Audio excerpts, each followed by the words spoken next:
Hi everyone, and welcome back to another ship video. Recently I had the opportunity of a lifetime to sail as pilot on a World War II vessel known as LST-325 for landing ship tank number 325. This particular ship is the last operating example of her kind in her wartime configuration in the country. This D-Day veteran and museum ship was returning back from a dry dock period in Port Arthur, Texas to her home port of Evansville, Indiana. The trip would take 10 days and cover over 1,300 miles on the Intercoastal Waterway, the Mississippi River, and the Ohio River. As pilot, my job was to calm the vessel while she was underway.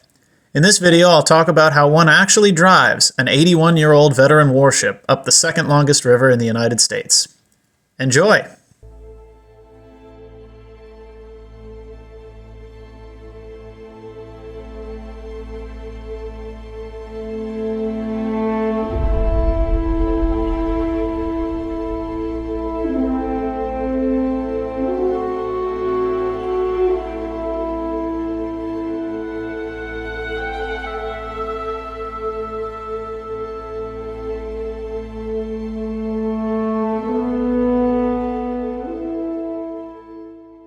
Looking around the con, you see marine VHF radios, a swing meter, gauges that show shaft RPMs, a radar display, speaking tubes, an electronic chart display, and a rudder angle indicator.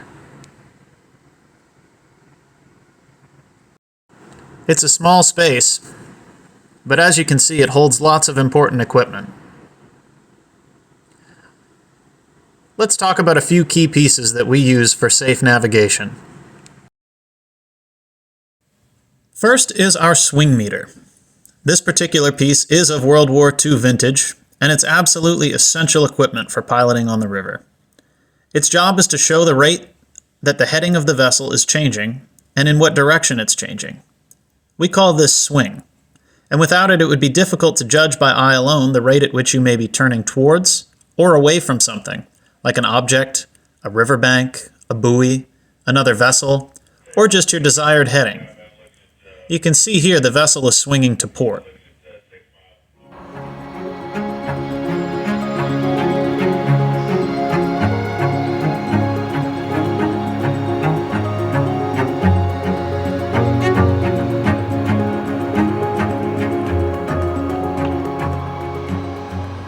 Here next is our rudder angle indicator, another World War II era instrument.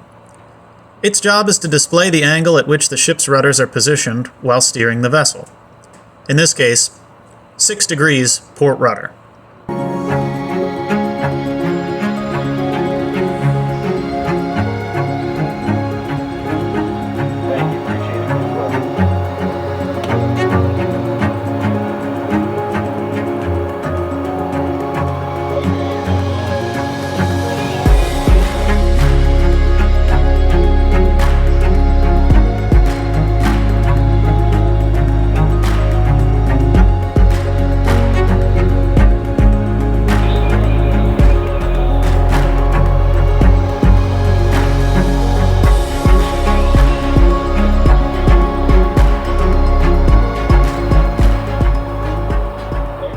One of the modern conveniences that 325 has on board is radar. Radar was in development just before the war, but was not yet widely implemented and would not have been originally installed on this ship.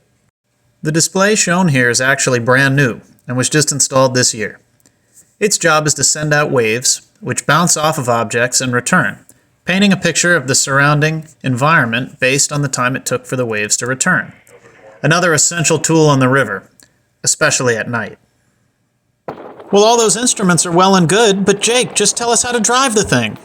Well, I'm about to, but bear with me as I recorded this part on watch, so the audio is a little softer.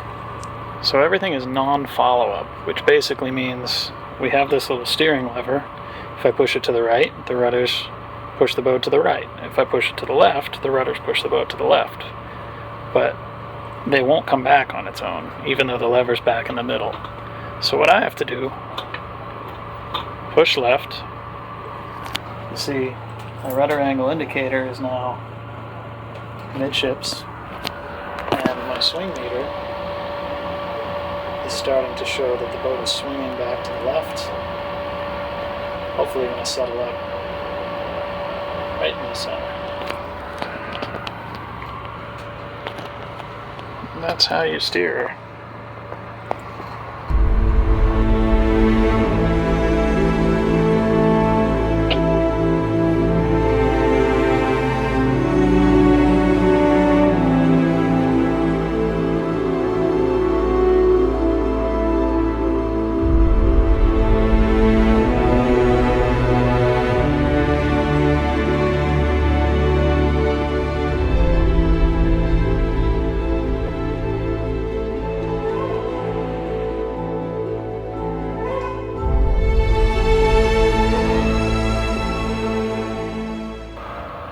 Now I could see what the engines are running at because we have this gauge up here that shows shaft rotations per minute.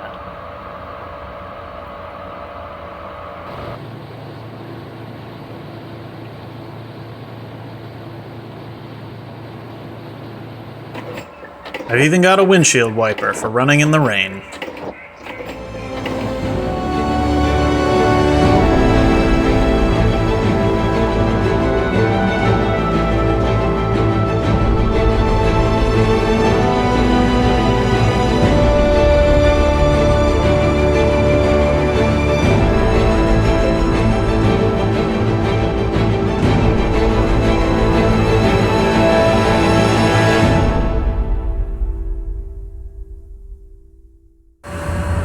Throttle control is a different story.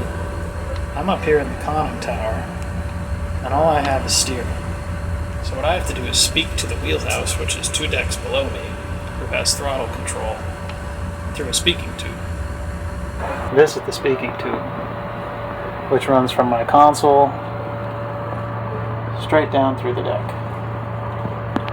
There are also speaking tubes that lead to the captain's stateroom, the tank deck, and the engine room.